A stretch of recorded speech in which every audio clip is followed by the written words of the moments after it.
babaeng ayos, no? Ang buhok niya. Kaharap siya doon eh. Yung mata niya, yung ibong. Yung bunganga. Yung mata. Yung bunganga. Pero pag tingnan mo, parang babae eh. Mahaba ang buhok. Mahaba ang buhok niya.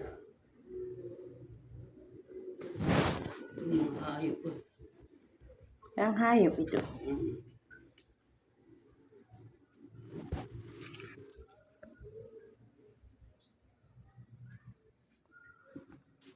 Mahaba ba ang buhok ng asawa mo? Hindi, kalbo. Kalbo? Kasi, sino kayong mga kasama niya doon? May mga buhok. May kasama ba siya doon? Wala. Sila lang pati boss niya. Dalawa lang siya. Dalawa na sila doon?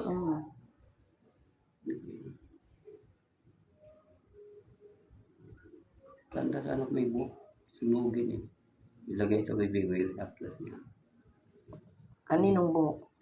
Kahit sa kanya o sa iba. Basta buhok lang ng tao. Hindi, kuha na niya doon kay Babasin. Sa boss niya. Oo. Kuha niya kay konti. Kahit kunti. Anong gawin? Sunugin yung buhok tapos ipunin yung abo. Ihalo doon sa baby wheel. Pang-aplas. Tanggal lang. Hindi naman kinulam. Hindi makulam eh. Hindi mo to tao. Oo, hayop na. Ito. Yan. Ito mga hayop mo. Ito ha. Ito kung kulang tao. Labas eh. Lalabas talaga ng tao din. Ito matanda. Kung tingnan mo mabuti, ito yung mukha ng matanda. Kayo ko.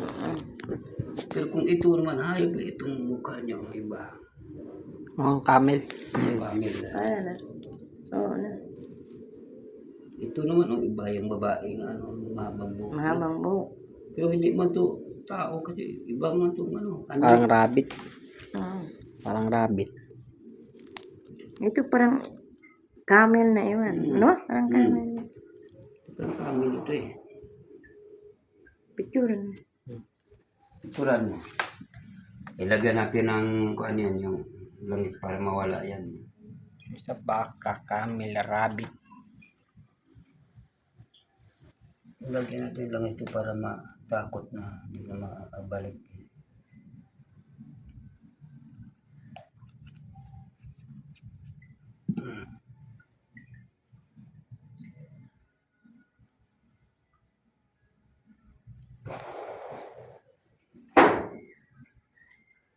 Buhok sana ang maganda lang. Wala kasi mga babae.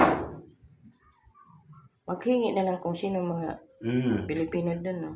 Oo. Yan, pagdikit natin ito para ano yan sila dyan sumasama. Dali mo yan. Ganyan pa. First time.